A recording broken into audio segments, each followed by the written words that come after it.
Alright, here's some information about using commas correctly. We have not gotten to all of the comma rules yet in our grammar, but it is in here. So if you go to our grammar page, which is linked in modules, at the top under ongoing assignments, I also link it every time we do grammar in class, and it's also linked in the notes for all of your ongoing assignments. Alright, so here are all of the comma rules. Some of them are more basic than others. Rule number 1, you probably already know. Use a comma to separate items in a list. So whenever you have a list of more than two or more things, you include a comma. That includes, if you have this rule, 2 or more adjectives. So she's brilliant, comma, engaging, comma, demanding. Alright, other than that, you use a comma to separate two complete thoughts. You have to use a comma and a coordinating conjunction, otherwise you end up with a comma splice, which is a kind of run-on. But if you have a comma and one of these fanboys coordinating conjunctions, which are for, and, nor, but, or, yet, or so, then you are good to go. So for example here, Nelson Mandela spent 27 years in South African prisons for his anti-apartheid activism, comma, yet he was elected president after his release. So we combine two complete thoughts. They each have a subject and a verb. They could both stand on their own as a sentence, but the author is choosing to combine them because they're closely related with a comma and a coordinating conjunction. You could have also used a semicolon there. Alright, another rule, if you are directly addressing someone, and this kind of goes together, I think. Have an introductory element, you do a comma after that. So Josh, comma, listen, comma, class. Or, for example, comma, did you know? Or any of these introductory phrases. So like this, it's not part of the full thought of the sentence. If you took it out, you would still have a complete thought. So that's a dependent clause that you should have a comma after. For example, feeling exhausted and discouraged. So on its own, that would be a fragment. It doesn't have a subject. But the rest of it is a complete thought. He gave up the search. So that could be its own sentence. He gave up the search. But because this person wants to combine them, a dependent clause and an independent clause, you can do that, you just use a comma. And this isn't a comma splice because it's not two complete thoughts. It's only one complete thought and then that dependent clause.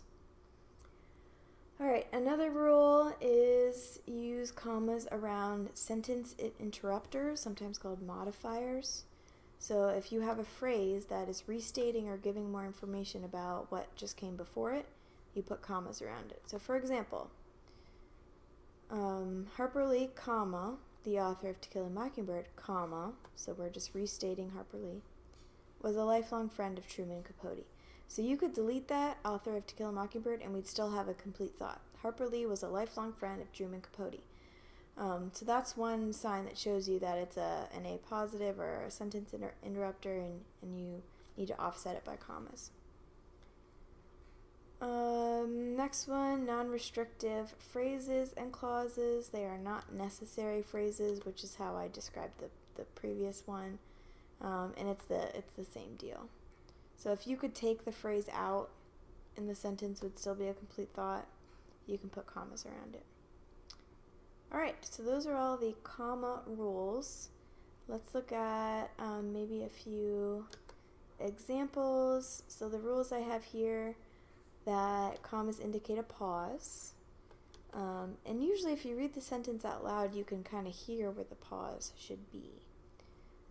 And then when you have two complete thoughts with a conjunction, we have that. After an introductory phrase, we talked about that. In a list, we talked about that.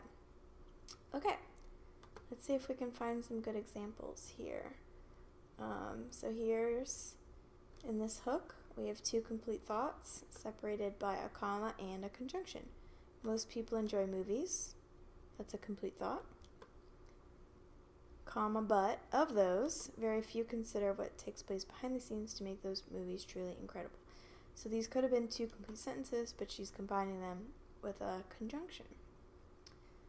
Next next up, in order to make a film or video great, so that's a dependent clause here, and they're combining it with the rest of the sentence.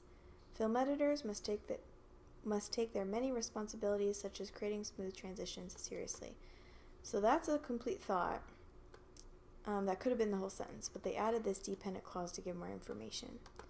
And then also this has an A positive offset by commas because it's describing more information about their responsibilities. So their many responsibilities, comma, such as creating smooth transitions, comma, seriously. Again, you could take it out and it would still be a complete thought. An introductory phrase with according to the film researcher. We have an A positive because it's restating the researcher here, so commas around that. All right, I think you probably get the idea, so just be aware of these grammar rules.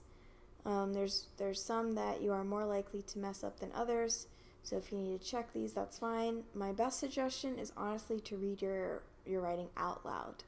That'll help a lot. All right, so you can look at more information or let me know if you need help. Otherwise, good luck with your commas.